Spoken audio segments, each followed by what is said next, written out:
Welcome to the intersection of faith and politics. WallBuilders Live with David Barton and Rick Green. Today we've got a very special program for you. Actually, a three-part series. It's by Tim Barton on American Exceptionalism. You don't want to miss this, folks. Some fantastic stories in here, things I've never heard before. He did some great research and has some fantastic evidence of what makes America so great. So a wonderful program. If you're going to miss tomorrow or the next day, you can always come back to the website, wallbuilderslive.com, and pick them up. But really going to enjoy this. This is Tim Barton speaking at Patriot Academy, and it's about American exceptionalism. Here's Tim Barton. Well, I'm happy to be with you guys today. I'm excited about what you guys are doing, what Rick and the staff is doing with Patriot Academy. But I want to start with a very simple thought. When we look at our nation, I want to go back to the question, where did we begin? And if you go back 235 years ago, you probably know there's a group of 235 guys that got together because what was going on in the world, remember this is the era of the monarch, the era of the king, and what was happening, a lot of things happening in the name of the king that were very much in direct opposition, they believed, to the freedoms that God had given us. When God created us with inalienable rights, and they said, you know what, the king is opposing so many of those things that God has given us. In fact, they said, when you look at what's going on with the king, you have so much injustice and oppression, so many abuses. And so they said, we need to figure out a way to change what we do. We need to do something differently. And so when you look at these guys, the first time they got together was September 6, 1774.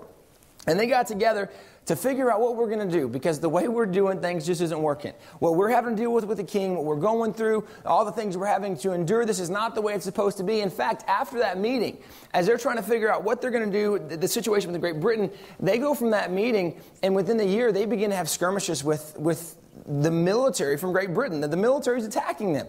You can go to Lexington, the shot heard around the world. We're now, our nation, the nation that we're supposed to be connected with, is opposing us. In fact, we're familiar with things like a Concord Bridge. You can even go to the Battle of Bunker Hill. So many things that we're familiar with, where now the nation that's supposed to be our mother nation, that's supposed to take care of us, is now in direct opposition to us. And so these guys are trying to figure out what in the world we're going to do. Well, it's an interesting dilemma, because at this time of the 13 colonies, even with the military skirmishes, even with Great Britain and all the oppression and injustice, all the problems, there's only about a third of the colonists that were in favor of separation. You had about a third of the colonists that said, you know what, we like Great Britain, we like what we have, and there's a third of the people that said, we really don't care that much. We're just kind of happy to exist, and we don't really want to deal with things. But the third that said, you know what, what's going on can't happen. That third got together, and they chose 56 guys to go and represent them. And these 56 guys wrote what we know as the Declaration of Independence. And in this Declaration of Independence, it listed 27 reasons we're going to separate from Great Britain. But they end the declaration with a phrase that you're probably familiar with, and it says, we mutually pledge to each other our lives, our fortunes, and our sacred honors. Now, this is an interesting phrase, because they said, we're going to give everything we have, everything that we can get our hands on, our money, our lives, our fortune, our sacred honors, we're giving everything for the cause of liberty, for the cause of freedom, to oppose the injustice, to oppose the oppression, the abuses.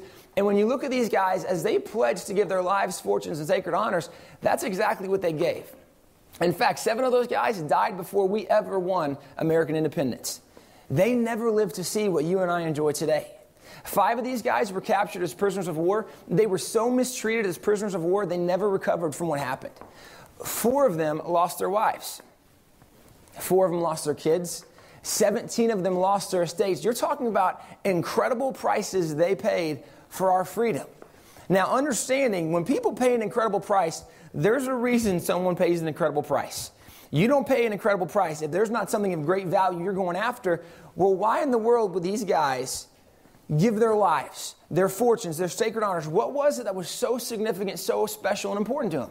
And by the way, it wasn't just these 56 guys. You can go through history. You have people like Nathan Hale, who also fought for the War of Independence. And Nathan Hale was a school teacher. And George Washington, as we are forming our military, George Washington says, you know what? We really don't have much intel on the British. We need someone that can go and get us information on the British. Nathan Hale volunteers. He says, you know what? I'll be a spy. I'll go into the British camp and I'll do it. Well, an American general, General William Hull, is one of Nathan Hale's friends, and he goes to Nathan and says, Nathan, you do not need to go be a spy. You, of all people, should not go. That's not something you need to do. He said, because you're a terrible liar.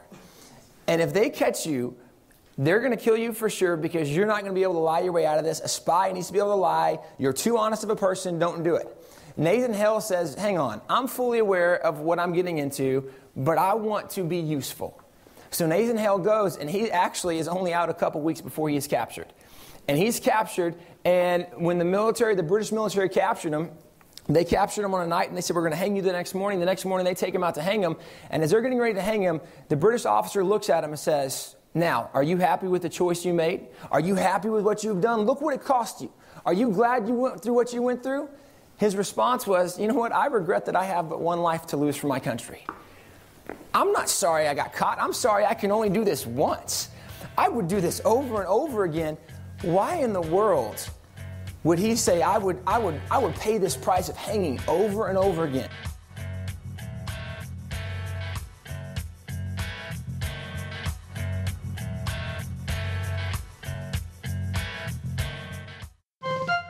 This is David Barton with another moment from America's history.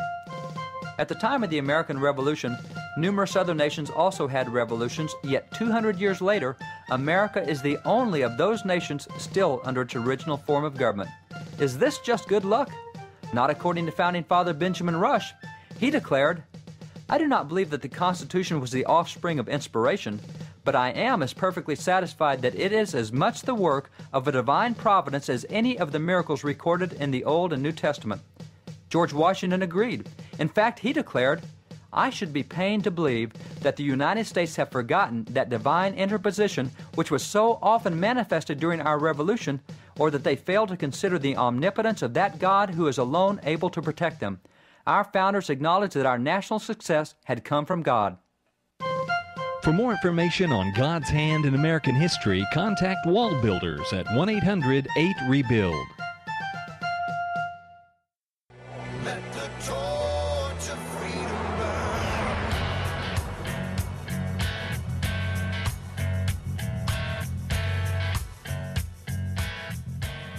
You can look at like the Valley Forge, when the winter of 77 and 78, when our troops are at Valley Forge, and this is where we're really, the British Army and the American Army are really obviously encountering each other, opposing each other. We're trying to gain ground, take ground from them. Well, the common practice for the British was every winter they would hold up an American town. They would find an American city, and actually they would force the city people to take and to house their military men, which is why we get our Third Amendment. We don't quarter troops. We don't do that because that's what Great Britain did. But they actually went and they confiscated houses, and they would make people stay there. Well, where they were in Philadelphia, George Washington did not want them to be able to advance. When the spring came, when the snow thawed, he didn't want them to be able to advance and gain ground. So they went about a day's march from Philadelphia, and they set up in Valley Forge. And they decided they're going to winter in Valley Forge because they don't want to give the British military any ground. Well, the problem is, when they set up camp in Valley Forge, first of all, they're nowhere near town. So they have no provisions whatsoever. They have no barracks. They have no houses. They are out in winter conditions. It's snowing, and they have nowhere to go to protect themselves from the elements.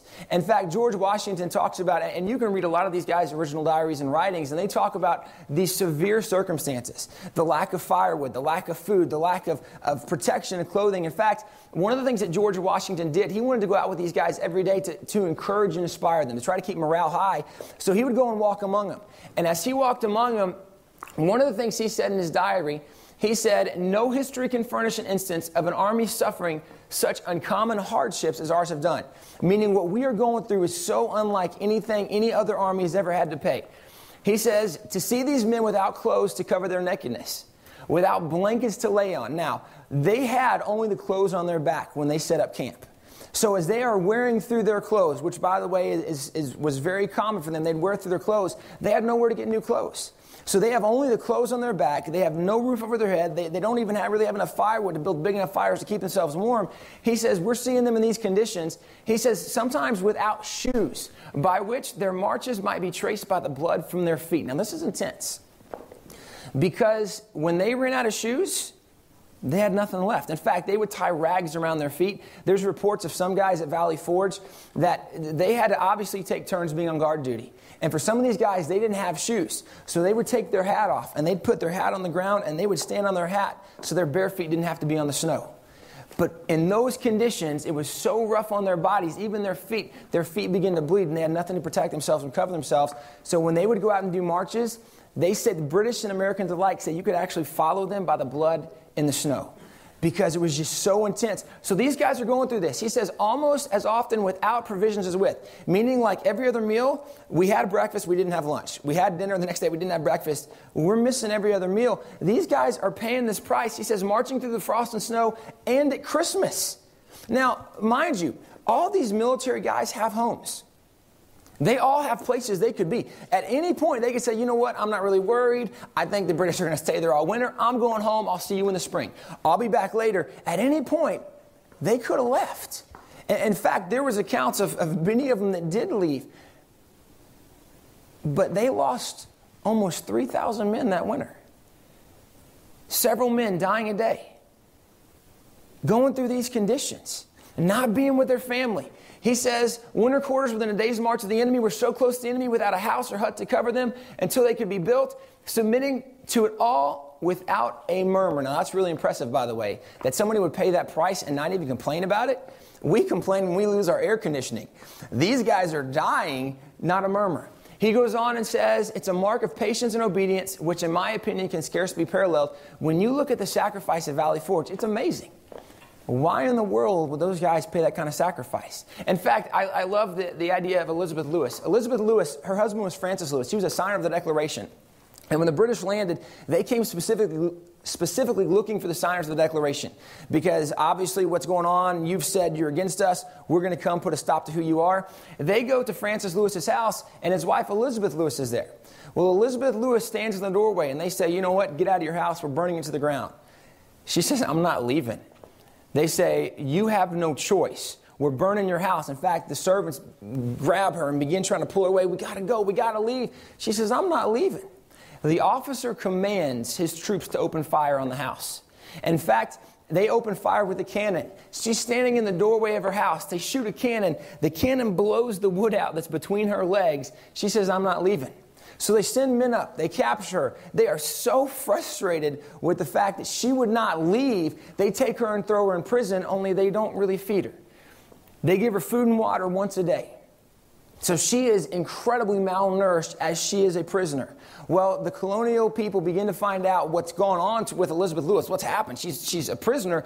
They go to George Washington and they say, we've got to capture a British officer so we can negotiate a trade. We've got to get her back. So they capture an officer, they negotiate a trade, they get her back. But she was so malnourished, she was so sick from not having the provisions. When she got out, she died.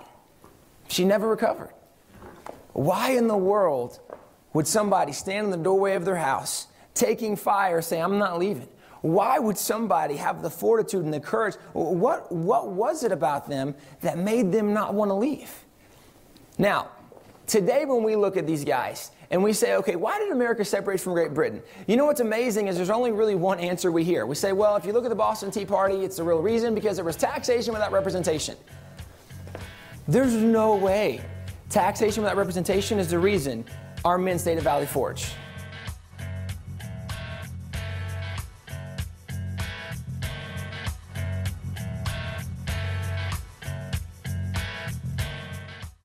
This is David Barton with another moment from America's history. Although education has remained an emphasis in America for nearly 200 years, what has changed the most over that period of time is the philosophy of education. For example, while religion finds no place of refuge in our schools today, such was not the case at the time of our founding fathers. In fact, when the Delaware Indian chiefs brought their youth to be trained in America's schools, on June the 12th, 1779, George Washington told them, "You do well to wish to learn our arts and our way of life, and above all, the religion of Jesus Christ. These will make you a greater and happier people than you are. Congress will do everything they can to assist you in this wise intention." According to George Washington, what students learned above all in American education at the time of the Founding Fathers was the religion of Jesus Christ. For more information on God's hand in American history, contact WallBuilders at 1-800-8-REBUILD.